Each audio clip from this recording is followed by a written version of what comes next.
Ako si Francis Riudique at narito ang mga napapanahong balita. Magkatuwang ang Commission on Elections at National Commission of Senior Citizens para hikayatin ang mas maraming senior na magparehistro bilang mga botante. Layunin ng pagsasanib puwersa na ito na maakay ang mga senior citizen na magparehistro sa ilalim ng programa ng ahensya na Register Anywhere Project. Gayun din ang mga senior citizens na nasa ibang bansa sa tulong naman ng nakaambang internet voting kung saan gamit lamang ang mobile phones, laptop at iba pang angkop na gadgets sa pagboto.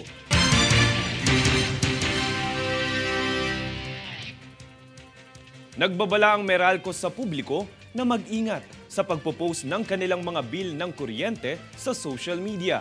Ito umano ay dahil na isasama sa inia-upload na litrato ang customer account number at iba pang mga sensitibong detalye. Ayon sa Meralco, delikado ang paglalabas ng nasabing mga detalye dahil maaring magamit ito ng mga masasamang loob.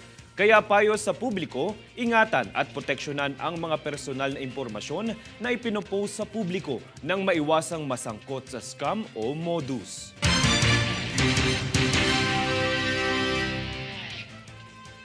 Samantala ay giniit ng Philippine Coast Guard na iligal ang kamakailang inanunsyong regulasyon ng China na panguhuli sa mga sibilyan.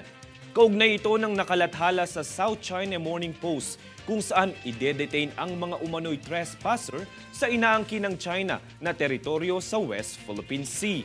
Ayon kay PCG spokesperson for the West Philippine Sea, Commodore J. Tariela, isa na naman umano itong pananakot ng China. Ito umano ay upang hindi na maulit ang kamakailang matagumpay na relief mission ng Atito Coalition sa Panatag Shoal.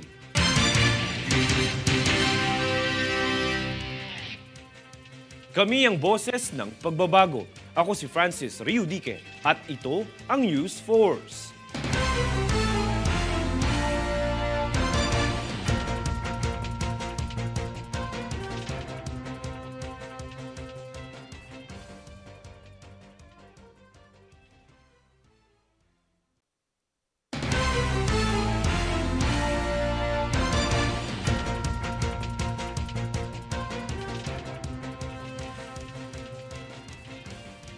Ako si Francis Riudique at narito ang mga napapanahong balita.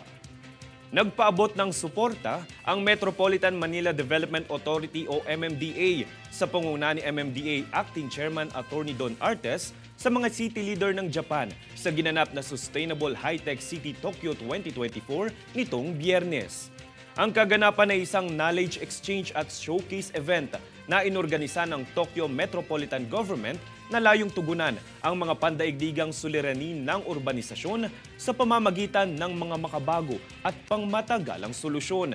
Tinalakay ng mga lider ang komprehensibong solusyon sa problemang panglungsod at kung paano nila matutulungan ang bawat isa.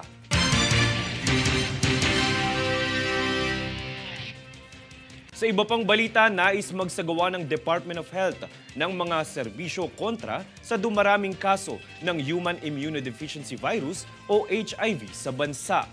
Sa tala, nasa 3,410 na ang naobserbahang kaso kung saan 82 na ang nasawi mula sa HIV.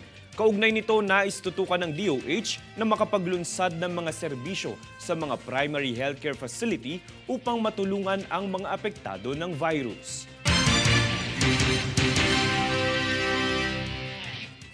Sa larong pampalakasan, lilipad na pataylan sa susunod na linggo ang Gilas Women Under 18 team para sa kanilang kampanya sa Asia Cup SIBA Qualifiers sa ika-24 hanggang ika-26 ng Mayo. Makakatunggali ng Filipino Volleyballers ang Thailand para sa una nitong game na susundan ng Malaysia sa ika-25 ng Mayo at Indonesia Bowlers para sa kanilang ikatlong laro. Susubukang dominahin ng kuponan ang SIBA U18 para sa pagkakataong makalaro sa FIBA U18 Women's Asia Cup 2024 na nakatakdang ganapin sa Shenzhen, China sa ika-24 hanggang ika-30 ng Hunyo. Pamumunuan ni Gilas Women Deputy Coach Julie Amos ang Young Bowlers.